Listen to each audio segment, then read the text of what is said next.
hombre ha intentado siempre codificar sus secretos. Mensajes militares, cartas de amor, conocimientos prohibidos. Tarde o temprano casi todos los secretos son descifrados.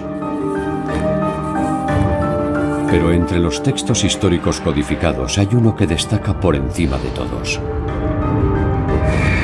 Este texto ha mantenido ocultos sus secretos durante siglos. El manuscrito Voynich.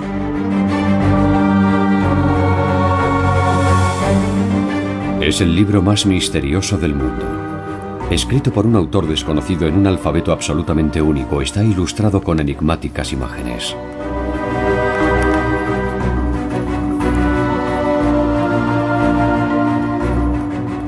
¿Qué secretos se ocultan entre estas líneas?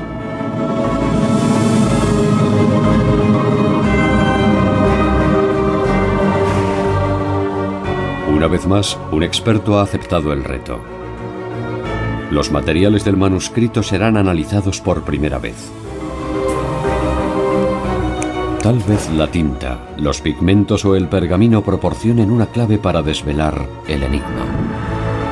El Códice Voynich, el manuscrito más misterioso del mundo.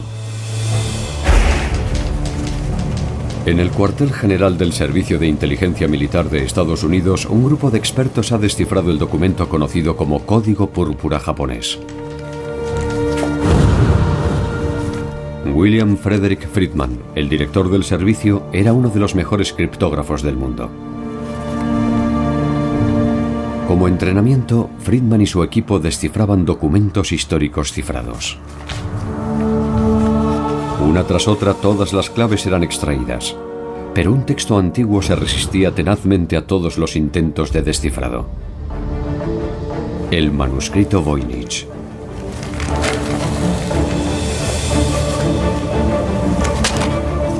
Desconcertados, los criptógrafos se rendían. Fue la única clave que no pudieron descifrar. Durante décadas, las aproximadamente 200 páginas del manuscrito han suscitado numerosos interrogantes.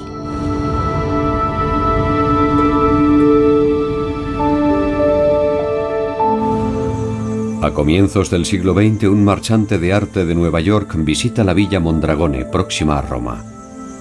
Busca libros valiosos.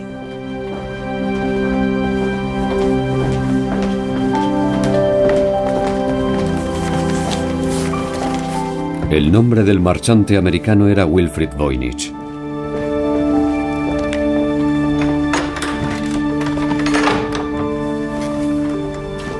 En la villa Mondragone se custodiaban numerosos textos históricos procedentes de una escuela jesuita.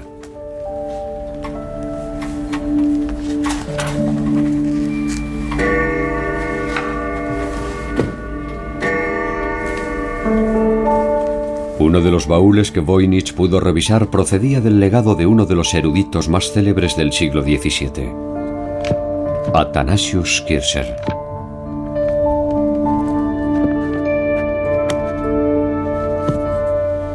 Entre otros manuscritos, el baúl contenía un libro singular.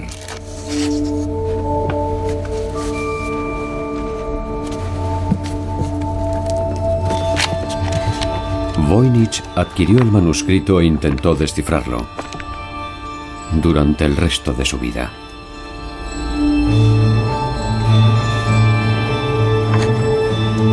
Falleció sin aproximarse siquiera a la solución.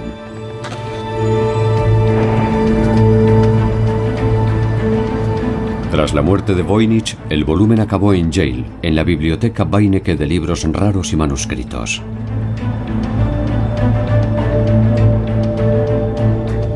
Esta biblioteca alberga una valiosa colección de joyas bibliográficas, pero seguramente ninguna es tan famosa como el manuscrito Voynich.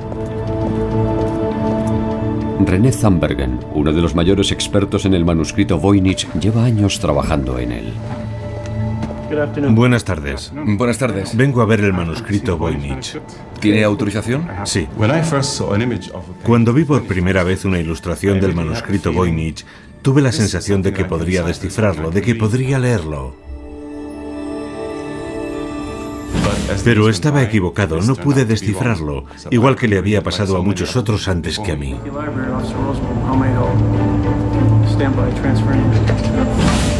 El valioso manuscrito se conserva en un lugar seguro de la biblioteca Beinecke.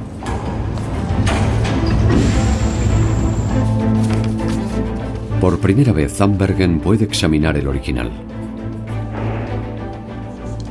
Alguien lo escribió, probablemente hace muchos siglos, y lo más asombroso es que a pesar de nuestra tecnología moderna, no seamos capaces de descifrarlo.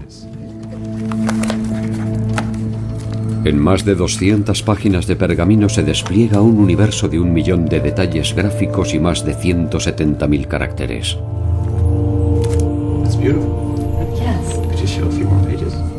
En esta maraña de textos e imágenes es fácil que se pierda hasta el ojo de un experto.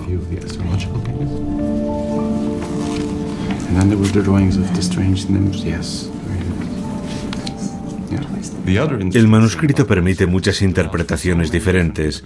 Hay tantos dibujos y tantas imágenes que puedes pensar en cualquier teoría y encontrar pruebas que encajen en ella. Es asombroso.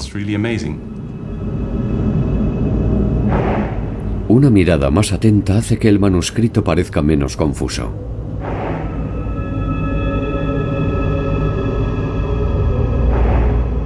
Los dibujos ayudan a dividir el libro en secciones separadas. La restauradora Paula Zayats ha dedicado muchas horas al manuscrito. No podemos leer el texto, pero podemos deducir de qué trata por las ilustraciones. Y todo indica que se divide en varias secciones. Yo diría que la mayor parte del texto de este libro habla de botánica, de plantas medicinales.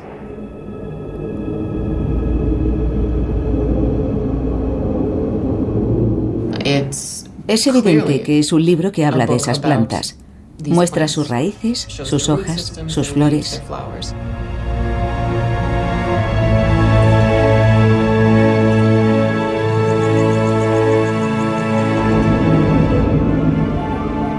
Algunos dibujos parecen estar inspirados en la realidad.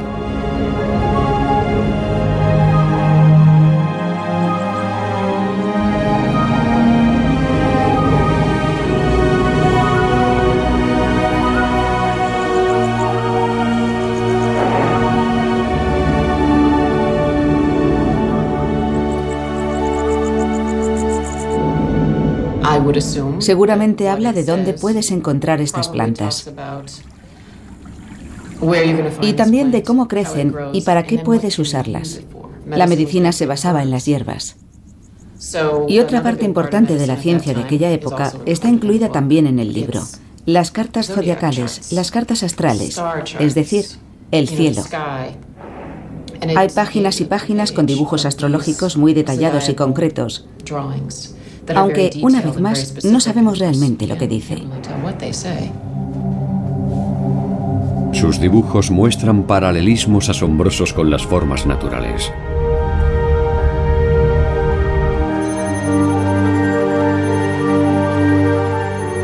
Algunas páginas contienen fenómenos ópticos. En movimiento, estas ilustraciones cobran vida.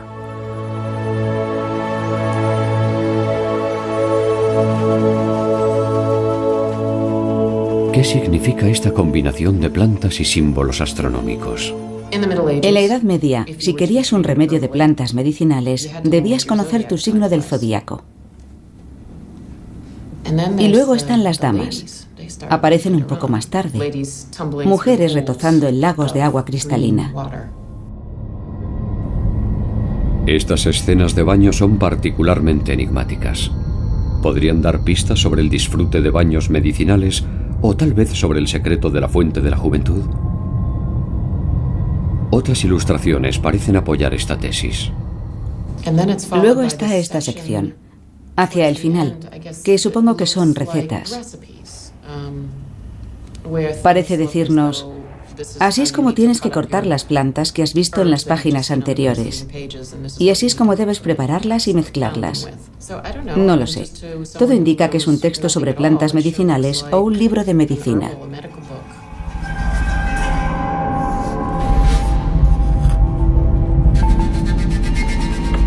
¿Fue su autor un genio de la medicina que intentaba ocultar sus descubrimientos a sus competidores?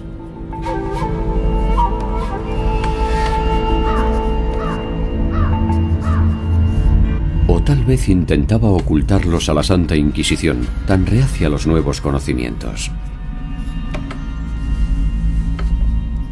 Fue el mismo Wilfrid Voynich quien descubrió la primera pista que conduciría al anónimo autor.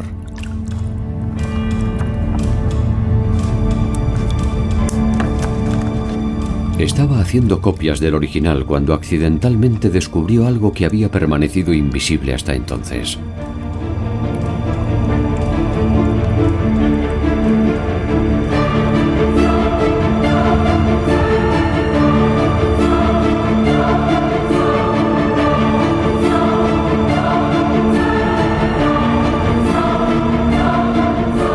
Alguien había escrito algo en la primera página.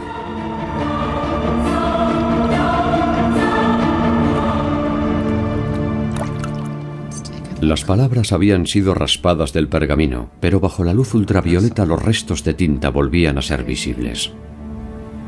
Yo veo una T. Una T. Así empieza Tepenetze. Hay algo debajo. Jacobus de Tepenetze. Está muy claro. ¿Es el número 19, tal vez? Jacobus de Tepenetze era un médico ambulante del siglo XVII experto en plantas medicinales. Sus remedios eran famosos en toda Europa.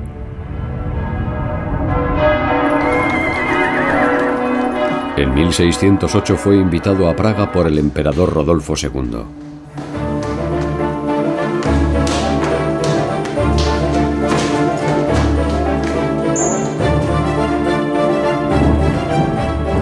A menudo el emperador sufría de depresión y melancolía.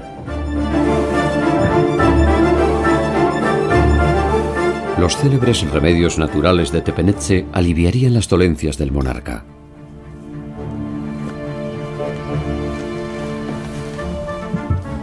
Tepenetze experimentaba con plantas medicinales. Él mismo las cultivaba, destilaba sus extractos, los mezclaba con alcohol y ganaba una fortuna.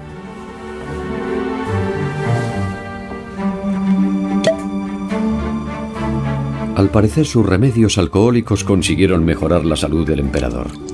Este elevó a Tepenetze a la pequeña nobleza y le nombró destilador jefe de su majestad imperial.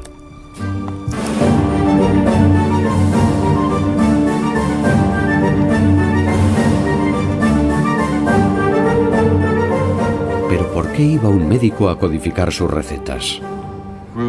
Los grupos que practicaban la curandería a menudo tenían problemas con la Iglesia y las autoridades. Kevin Repp es el conservador de manuscritos de la Biblioteca Beinecke. La alquimia estaba estrechamente unida al avance de la ciencia en los inicios del mundo moderno. Pero al mismo tiempo, la alquimia era considerada un arcano, un asunto extremadamente misterioso. Y la información reunida en sus textos era siempre algo extremadamente secreto. Jacobus de Tepenetze. ¿Fue él el creador del manuscrito más misterioso del mundo?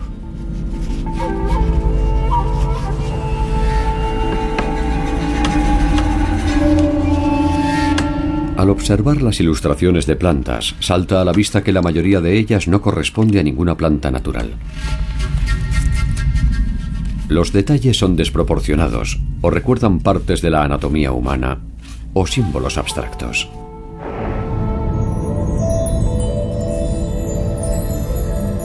Parecen ser imágenes alegóricas más que ilustraciones de botánica. Esta forma de representar las plantas se remonta a la Edad Media. La tradición medieval no era representarlas de forma realista o naturalista, sino representarlas en función de los poderes que poseía cada planta en particular. Sin embargo, en el siglo XVII las plantas se describían de una manera mucho más realista. Un libro escrito en el siglo XVI o en el siglo XVII debería parecerse mucho más a un libro como este. Este libro es de 1562 y en él, como puede observarse, se da una gran importancia a la precisión. Las plantas pueden identificarse.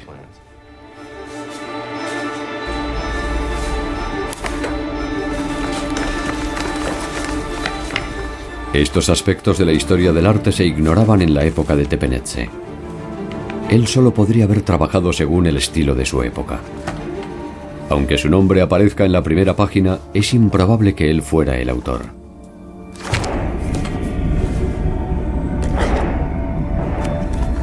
Otros libros de su legado muestran firmas casi idénticas. Seguramente el manuscrito Voynich estuvo en su poder en algún momento.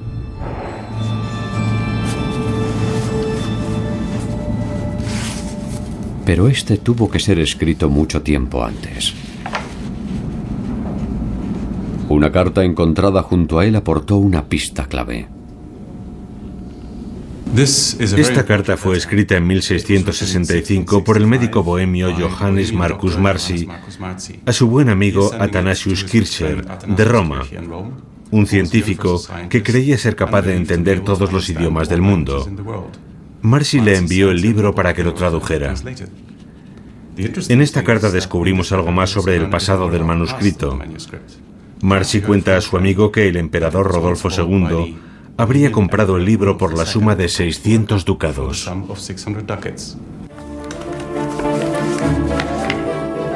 El emperador Rodolfo II era un mecenas de las ciencias.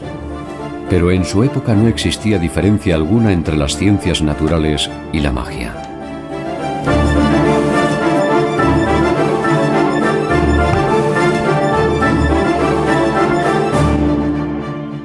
Rodolfo II tenía una enorme colección de libros de ocultismo y de instrumentos y objetos mágicos.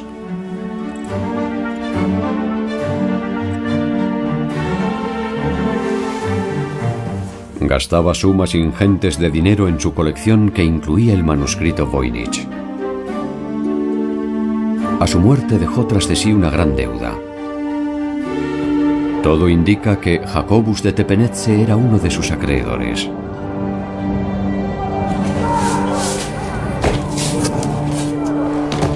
Quizá fuera compensado con objetos de la biblioteca del emperador. Fue así probablemente como el manuscrito Voynich llegó a sus manos.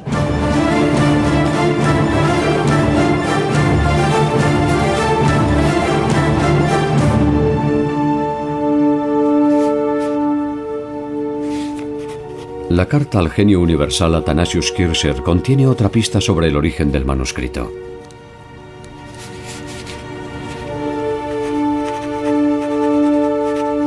En ella cita al posible autor del libro, Roger Bacon.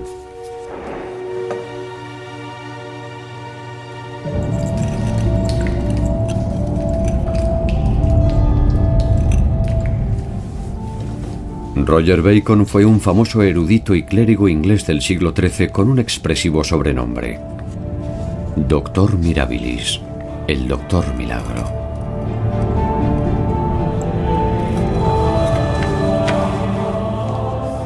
Las ideas de Bacon superaban con creces el horizonte de sus contemporáneos. Su pasión por los nuevos descubrimientos a menudo le acarreó conflictos con la Iglesia y fue encarcelado en varias ocasiones. Fue uno de los primeros europeos que se interesó por los fenómenos ópticos y descubrió una explicación para el arco iris.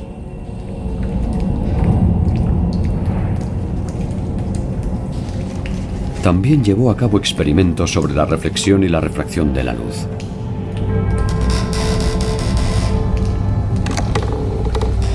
Entre otras cosas, Bacon trabajó con lentes de aumentos.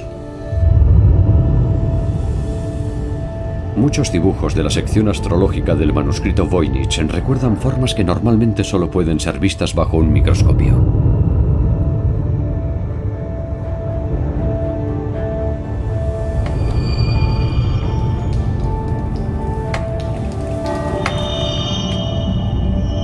¿Son estas las primeras imágenes de un mundo hasta entonces oculto?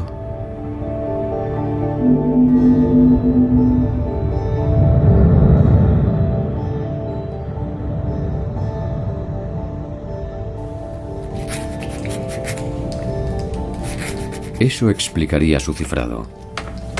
Porque a causa de sus descubrimientos, a Bacon debía preocuparle que le acusaran de ateísmo.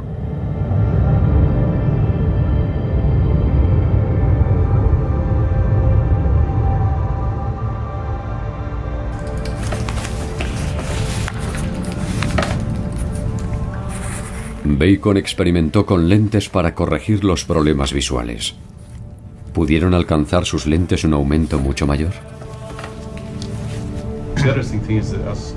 Richard Santa Coloma ha investigado los fenómenos ópticos descritos en el manuscrito.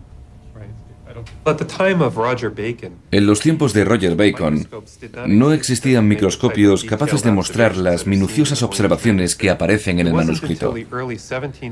Solo a partir del siglo XVII, cuando Cornelius Drebbel desarrolló un complejo microscopio de lentes convexas, pudimos observar el tipo de cosas que aparecen en estas imágenes. ¿Podría ser un libro de apuntes científicos? Al principio pensé que tal vez fuera un libro de notas con observaciones y experimentos realizados con un microscopio por Cornelius Drebbel. Pero con el tiempo llegué a la conclusión de que solo es una invención. Contiene demasiados elementos fantásticos.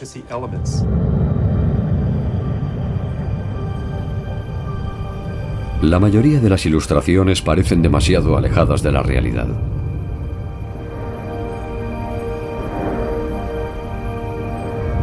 ¿Reflejan un anhelo por un lugar imaginario? ¿Un lugar que las mentes del siglo XVII imaginaban en algún punto del remoto pasado? En la época en la que Cornelius Drebbel estaba en Londres, existía un enorme interés por los antiguos libros de ocultismo. El autor de un libro como el de Voynich habría conseguido un documento muy valioso que le habría granjeado un gran prestigio y que seguramente podría haber vendido por mucho dinero. Tal vez el manuscrito Voynich sea simplemente un objeto decorativo, una perfecta recreación de un antiguo y misterioso libro. El examen con el microscopio aún puede aportar nuevas perspectivas. Paula Zayats muestra su sorpresa ante la perfecta ejecución de las ilustraciones y caracteres del texto. Y no solo eso. La superficie del pergamino es muy suave, muy regular. No veo ninguna abrasión. Ni siquiera veo correcciones.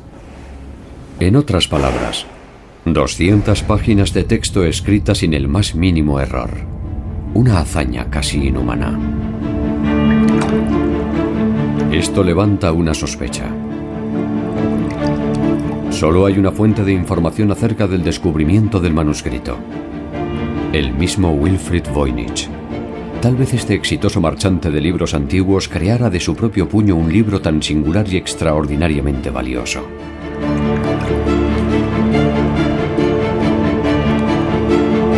Muchos sospechan que el manuscrito Voynich podría haber sido un fraude.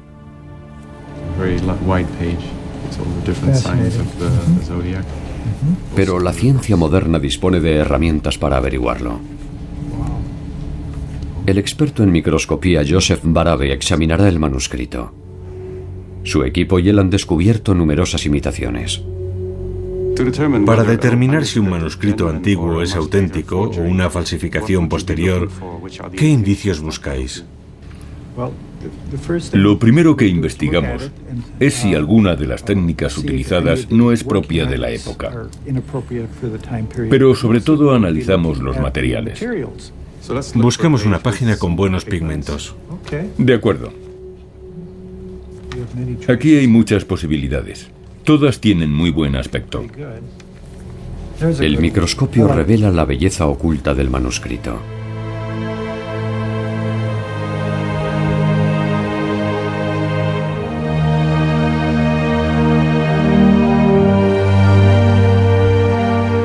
Este fantástico micromundo demostrará si el libro es auténtico o una burla. Tomaré varias muestras pequeñas. El método analítico que empleamos Abarca desde la microscopía óptica, que nos proporciona una visión de su aspecto, hasta el análisis elemental de las partículas, que nos dice cuál es su composición. También analizamos su química mediante métodos espectrográficos y cristalográficos que nos dicen exactamente qué es cada cosa. Lo que intentamos determinar fundamentalmente es cómo fue construido el objeto, porque la mayoría de los falsificadores cometen errores estúpidos.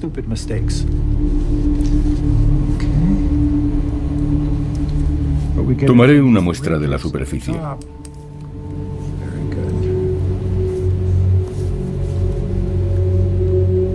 Barabe toma muestras de tinta y de pintura de diferentes partes del manuscrito. Un pigmento natural. El verde es más misterioso. Lo cogeré de este lado. Odio desperdiciar la más mínima partícula. Lo que hemos descubierto es que la tinta es ferrogálica y que fue preparada en diferentes momentos porque los componentes varían de una muestra a otra. El azul es azurita molida, un pigmento mineral muy hermoso. El rojo y el marrón son pigmentos de mineral de hierro. El ocre rojo está hecho con hematita, un material maravilloso.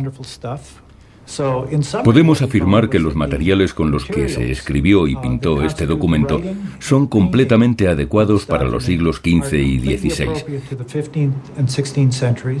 Y lo más importante, nada indica que pueda tratarse de una falsificación de los siglos XIX o XX.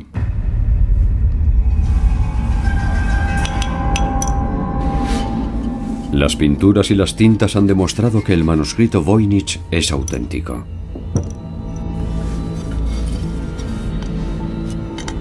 Hace siglos, los pigmentos eran extremadamente costosos. Preparar los colores requería gran pericia y conocimiento.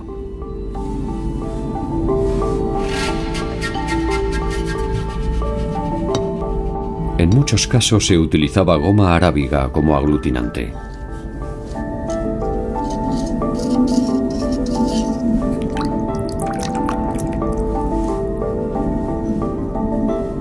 Pintar con pigmentos naturales es un reto técnico.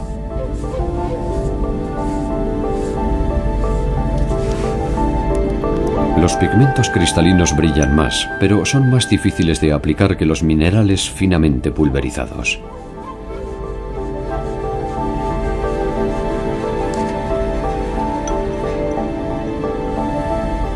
Para conseguir tonos brillantes, los colores han de aplicarse con mucha delicadeza.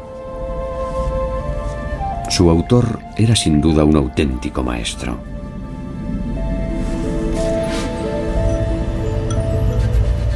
Esto contrasta fuertemente con algunos dibujos descuidados e incluso primitivos.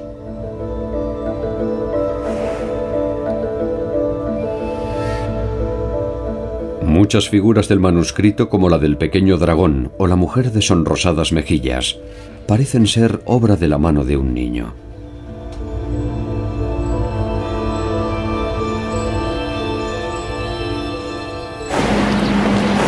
En la biblioteca Beinecke, Edith Sherwood propone una sorprendente teoría. Esta fue la primera imagen que vi del manuscrito y me hizo sospechar, me hizo pensar que era obra del joven Leonardo da Vinci.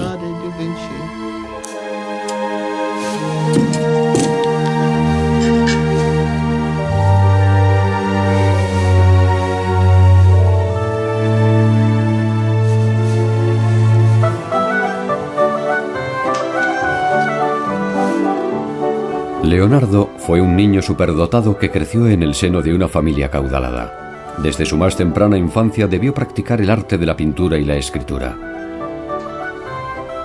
¿Contiene el manuscrito Voynich sus primeras ilustraciones? Si observas la calidad del dibujo de esta y de otras imágenes, comprobarás que no es muy sofisticado. Así que probablemente sea uno de sus primeros libros, hecho cuando solo era un niño. Una página en particular señala a Da Vinci. Vi esta imagen astrológica con 15 pequeños desnudos de mujeres en bañeras, algunas obviamente embarazadas, y un carnero que representa el signo astrológico de Aries.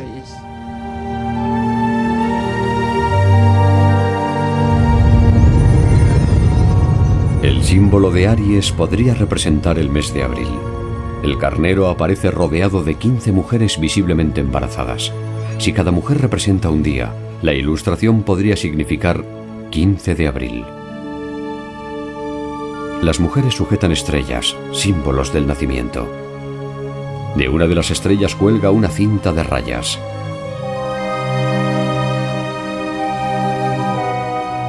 Aparece en la posición de las 10 en punto. ¿Quiso Leonardo da Vinci simbolizar un acontecimiento importante?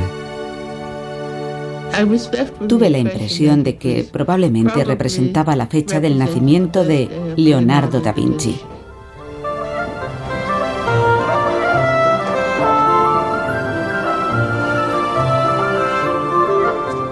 ¿Fue el manuscrito Voynich un ejercicio temprano de texto cifrado como los que produciría más adelante?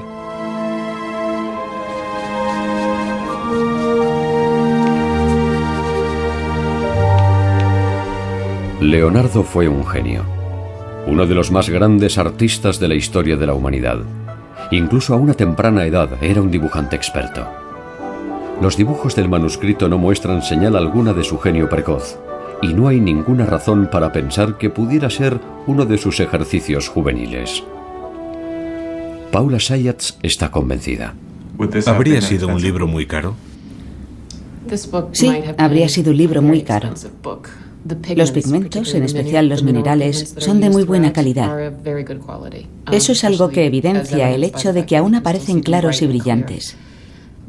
El pergamino es más caro cuanto más grande es la página, y este libro contiene varias páginas desplegables, incluida una doble página, lo cual no es habitual. Los pergaminos de este tamaño debían ser sacados del centro de un trozo de piel, lo cual era muy costoso. Su autor tuvo que disponer de medios para conseguir una buena cantidad de pergamino y pigmentos de la mejor calidad. Y también contar con el tiempo necesario para hacer algo así. Al menos necesitaría un par de años de minucioso trabajo. Todo indica que el desconocido autor invirtió varios años de su vida en un libro cuya producción debió costarle una fortuna. La información que puso en él debía tener mucho valor. Tanto que tenía que ser cifrada. ¿De qué formas de cifrado disponía el autor?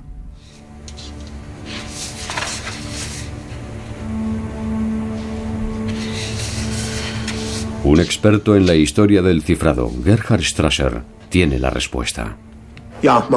El código César, utilizado por Julio César por primera vez, fue muy popular durante toda la Edad Media.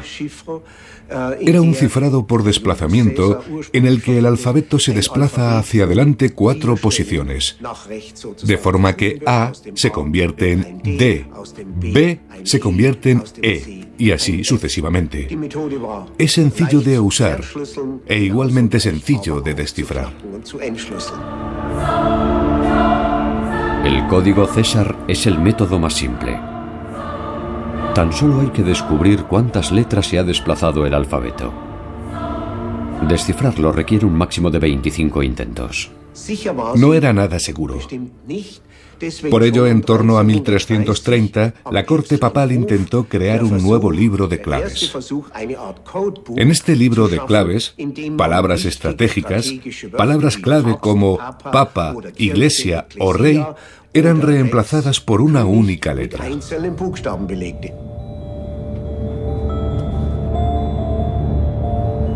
Para descifrar el mensaje, el destinatario necesitaba tener una lista de palabras clave. El uso de este método implica una lista de claves en constante aumento que resulta tedioso actualizar. Otro problema es el envío seguro de esta lista al destinatario. Más fácil de usar, y más eficaz era el disco de cifrado. Varios anillos giratorios con caracteres permitían al usuario crear claves más complejas. La tabla de cifrado se desarrolló a finales del siglo XVI.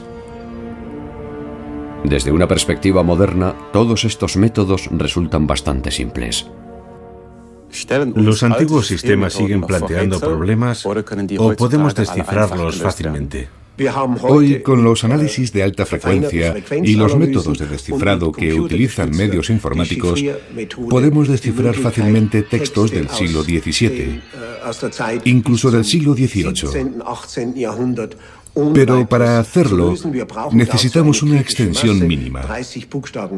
30 caracteres no son suficientes. Si disponemos de ese mínimo, y siempre que el texto tenga sentido, cualquier documento cifrado de esa época puede ser descifrado. ¿Significa eso que semejante profusión de caracteres representa un texto con sentido? Para averiguarlo se han procesado electrónicamente los 170.000 caracteres que componen el manuscrito.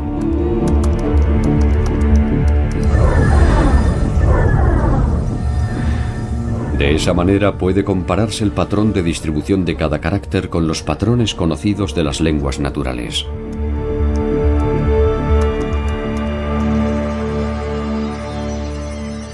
Algunos caracteres aparecen con mayor frecuencia que otros, como, por ejemplo, algunas vocales en las lenguas europeas.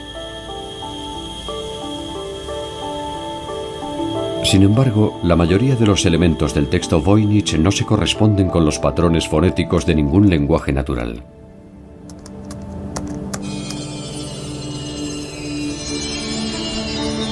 A pesar de haber sido utilizadas todas las técnicas modernas, el misterioso manuscrito sigue sin revelarnos su secreto.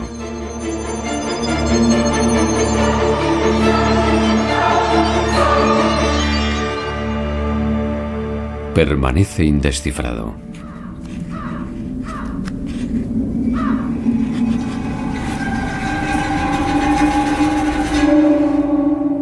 El lingüista Gordon Ragg sigue pensando que va por el buen camino. Su objetivo es la motivación del autor. El hecho de que no haya podido ser descifrado con ninguna técnica moderna significa que es altamente improbable que exista una auténtica clave en el texto. Puede que el manuscrito Voynich ni siquiera sea un mensaje cifrado.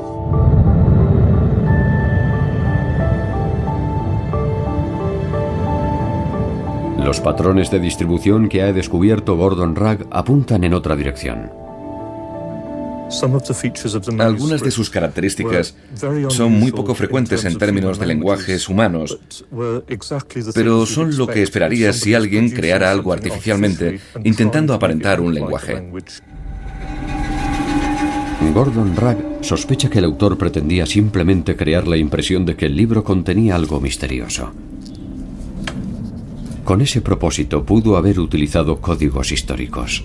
Un método sencillo es utilizar la llamada rejilla de Cardano. Consiste en el uso de una cartulina perforada siguiendo una determinada pauta.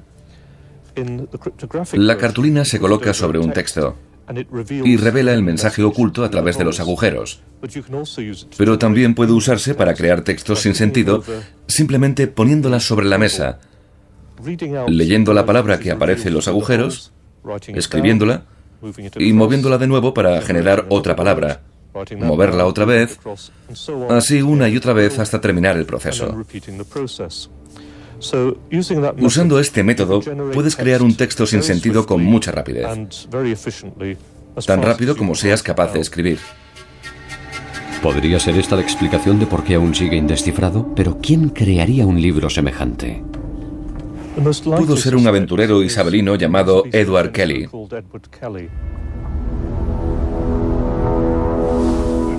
Edward Kelly nació en Inglaterra. Escribano en su ciudad natal, fue despedido por falsificar documentos oficiales. Se cuenta que le cortaron una oreja como castigo, un hecho que ocultó el resto de su vida bajo sombreros y pelucas.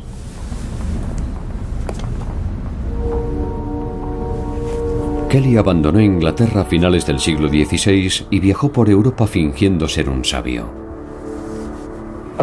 Hay varias explicaciones posibles por las que pudo hacerlo. Una de ellas es que lo hizo simplemente por dinero. El emperador Rodolfo II le compró el manuscrito Voynich por una gran suma. Si fue capaz de crear el manuscrito de forma rápida y eficiente, sin duda obtuvo un gran beneficio vendiéndoselo a Rodolfo II. Rodolfo II tenía numerosos científicos en nómina, incluidos chiflados, estafadores e impostores. Kelly vio su oportunidad y ofreció sus servicios al emperador. Kelly afirmaba que era capaz de obtener oro de metales vulgares. Kelly afirmaba que podía fabricar oro con la ayuda de sus aparatos.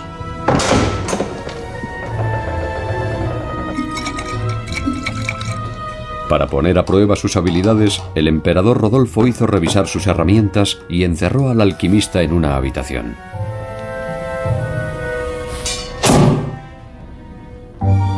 Kelly debía saber que estaba siendo vigilado.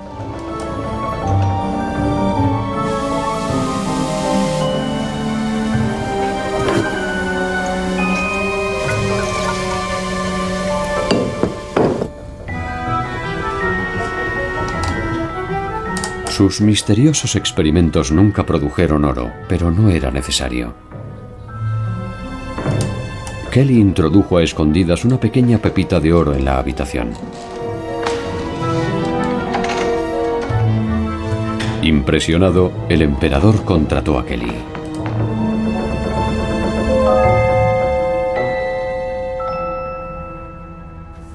Existen otras motivaciones posibles.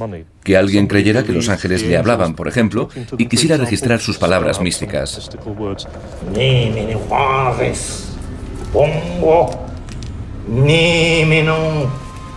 Kelly había experimentado con tales fenómenos. En nombre de otro inglés, el matemático John Dee mantuvo contacto con los ángeles durante un tiempo. Por supuesto, Kelly era la única persona que conocía el lenguaje de los ángeles y así fue capaz de dictar sus palabras ante el entusiasmo de John Dee.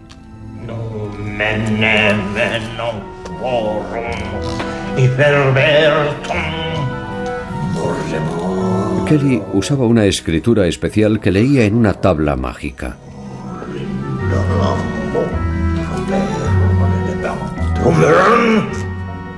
El lenguaje angelical, por supuesto, era pura fantasía. Al parecer, su colaboración finalizó abruptamente cuando los ángeles indicaron a Kelly que Dee y él debían intercambiar sus esposas.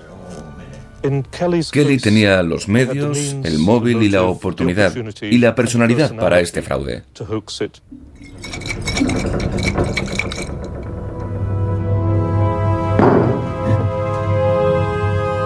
Todo señala a Edward Kelly como autor del manuscrito Voynich.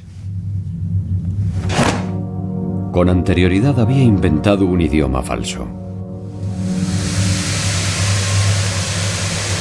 Con Rodolfo II tuvo por fin un comprador tan poderoso económicamente como crédulo para sus misteriosos escritos y fórmulas.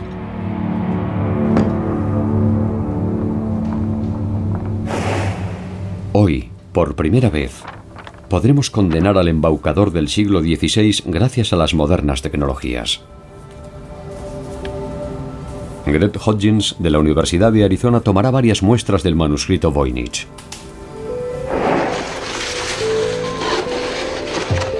El manuscrito está escrito sobre piel de animal, por lo que puede ser datado con precisión.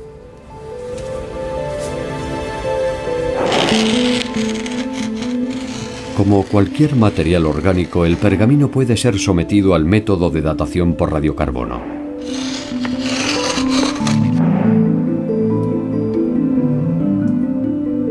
Esta es la primera vez que se examina el libro de esta manera.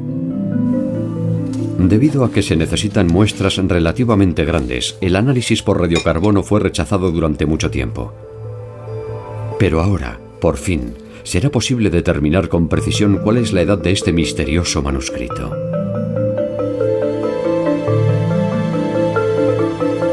Para garantizar la precisión del procedimiento, Hodgins toma 4 muestras de 4 páginas diferentes. Unas semanas después llegan los resultados y son sorprendentes. Tenemos 4 resultados, pertenecientes a las 4 muestras que tomamos del manuscrito, y como puede observarse, las fechas se encuentran extraordinariamente próximas. Eso indica que las 4 muestras fueron creadas en un espacio de tiempo muy breve. Es más, dada la proximidad de las dataciones, podemos tratarlo como un único objeto que ha sido datado 4 veces, y eso aumenta la precisión del resultado. Por lo tanto, todos los datos obtenidos me llevan a concluir lo siguiente.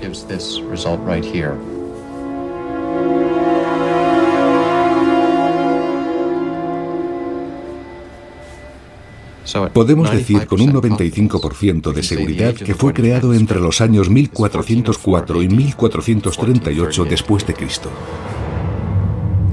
Este resultado espectacular descarta todas las suposiciones previas sobre el origen del manuscrito. Ni Tepenetze ni Roger Bacon pudieron ser sus autores.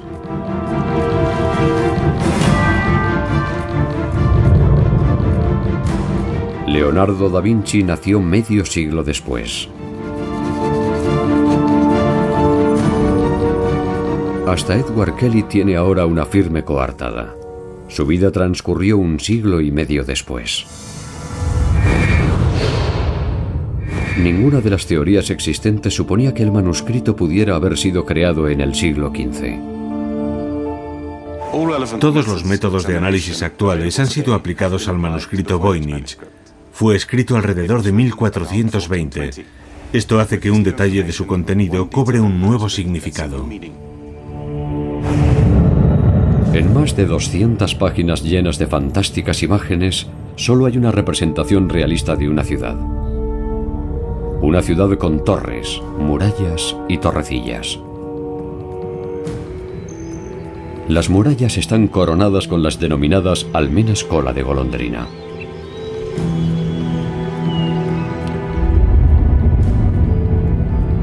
Combinadas con la fecha de creación del manuscrito, estas torres cobran un significado especial.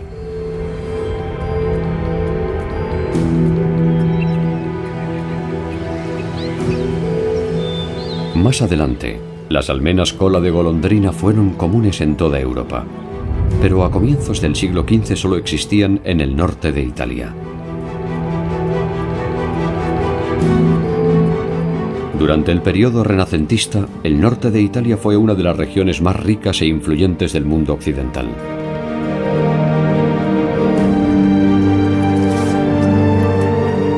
Este es el contexto histórico de la creación del manuscrito. Hasta ahora las investigaciones sobre el manuscrito Voynich carecían de un punto de anclaje histórico.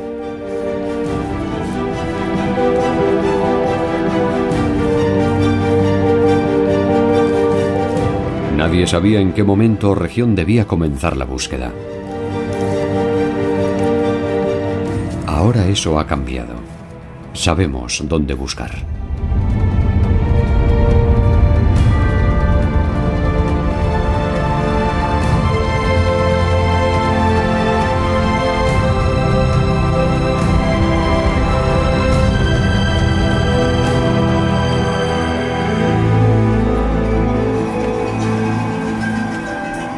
Será emocionante ver qué nuevas referencias al misterioso manuscrito serán encontradas en los archivos de Milán o Venecia.